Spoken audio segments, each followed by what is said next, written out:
Hello மக்களே, இன்றைக்கி ரப்பருக்கான GK questions தான் பார்க்க போகிறோம்.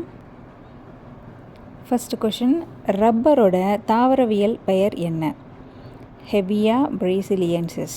இதுதான் ரப்பரோட தாவரவியல் பெயர், ஹெவியா பிரேசிலியன்சிஸ்.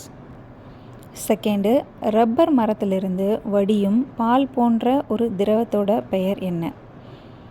லேட்டக்ஸ் அப்படிங்கிற திரவம் தான் ரப்பர் மரத்திலிருந்து வடியுது.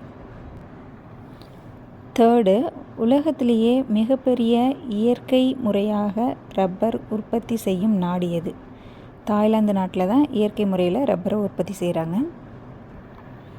ஃபோர்த்து, இந்தியாவில் அதிக அளவில் ரப்பர் உற்பத்தி செய்யும் மாநிலம் எது? கேரளாவில் தான் அதிக அளவில் ரப்பர் உற்பத்தி செய்கிறாங்க. ஃபிஃப்த்து, ரப்பரோட நெகிழ்வுத்தன்மையை, அதாவது எலாஸ்டிசிட்டி, அதை அதிகரிக்கிறதுக்கும் அதை உறுதிப்பொருளாக மாற்றுறதுக்கும் எந்த வேதிப்பொருள் சேர்க்கப்படுது? ஆன்சர் கந்தகம், அதாவது சல்ஃபர். இந்த முறைக்கு பேர் வல்கனைசேஷன் அப்படின்னு சொல்கிறாங்க. சிக்ஸ்த்து, நாம் பென்சிலால் எழுதும் பொழுது தப்பாக எழுதிட்டா அழிக்கிறதுக்கு ரப்பரை பயன்படுத்திக்கலாம் அப்படின்னு கண்டுபிடிச்ச விஞ்ஞானி யார்?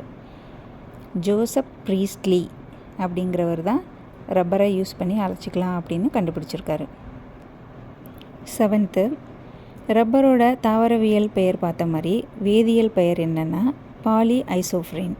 பாலி ஐசோப்ரீன் தான் ரப்பரோட வேதியியல் பெயர். நெக்ஸ்ட்டு, இயற்கை முறை ரப்பர் உற்பத்தியில் இந்தியா உலக அளவில் எத்தனாவது இடத்துல இருக்குது? 4வது இடத்துல தான் இருக்குது. நெக்ஸ்ட்டு, வாகனங்களோட டயர் உற்பத்தியில் எத்தனை % ரப்பர் பயன்படுத்தப்படுது? சுமார் 50% வாகனங்களோட உற்பத்திக்காக பயன்படுத்தப்படுது. ஓகே, இன்றைக்கி ரப்பரை பற்றின ஜிகே கொஷின்ஸ் முடிஞ்சது. நாளைக்கு வேறு வீடியோவில் பார்க்கலாம்.